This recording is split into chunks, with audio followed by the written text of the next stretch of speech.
Hi అండి. ఇలా evening టైంలో ఎగ్ బజ్జీ చేసుకొని తింటే చాలా సూపర్గా ఉంటుంది కదండి. దానికోసం నేను ఒక 2 ఎగ్స్ తీసుకొని బాయిల్ చేశాను. ఇప్పుడు ఈ బాయిల్ అయిన ఎగ్స్ని ఒకసారి పొట్టు తీసుకుందాము నీట్గా. దానిపైన ఎలాంటి పొర లేకుండా నీట్గా తీసి కట్ చేసుకుందాము.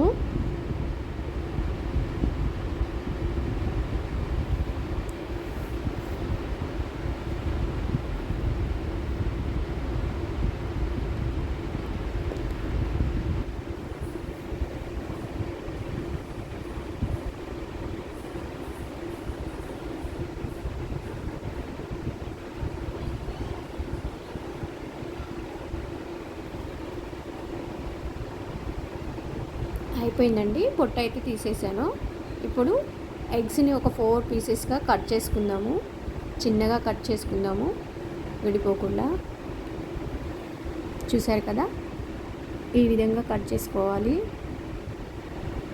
కావాలంటే మీరు చిన్న చిన్న పీసెస్ కట్ చేసుకొని కూడా వేసుకోవచ్చు, మీ ఇష్టం అండి. ఎలా అంటే అలా వేసుకోవచ్చు. ఇప్పుడు పిండి తీసుకుందాము, శనగపిండి కొంచెం తీసుకుందాము.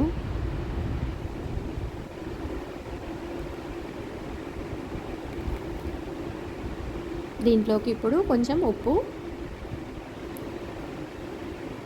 కారం,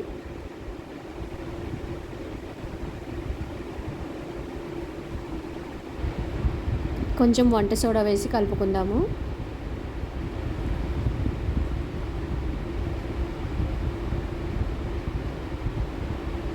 ఇప్పుడు ఈ పిండిలో కొంచెం కొంచెంగా వాటర్ పోసుకుంటూ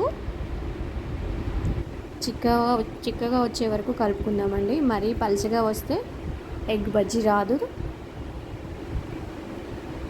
పిండి అంటుకోదండి. అందుకే చిక్కగా వచ్చే వరకు కలుపుకోవాలి. ఈ విధంగా చేసుకుంటే సరిపోతుంది. ఇప్పుడు ఆయిల్ పెట్టి వేడి చేశానండి ఆల్రెడీ.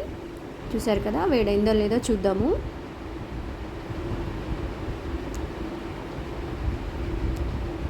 ఇప్పుడు కట్ చేసిన ఎగ్స్ని ఒక్కొక్కటిగా డిప్ చేసుకుంటూ ఆయిల్లో వేసేసుకుందామండి.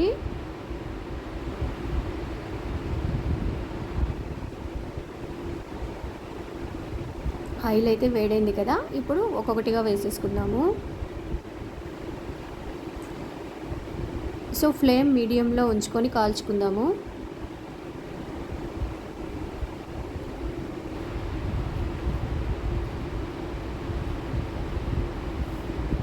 బ్రౌన్ కలర్ వచ్చే వరకు కాల్ చేసుకుంటే సరిపోతుందండి.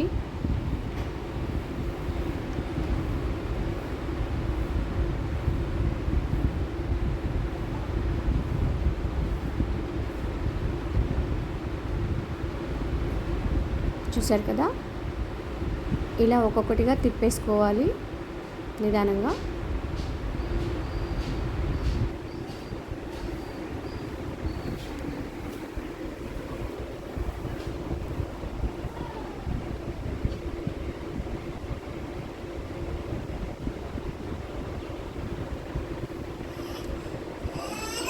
ఈ విధంగా కాలాలండి. ఇప్పుడు ప్లేట్లోకి తీసేసుకుందాము.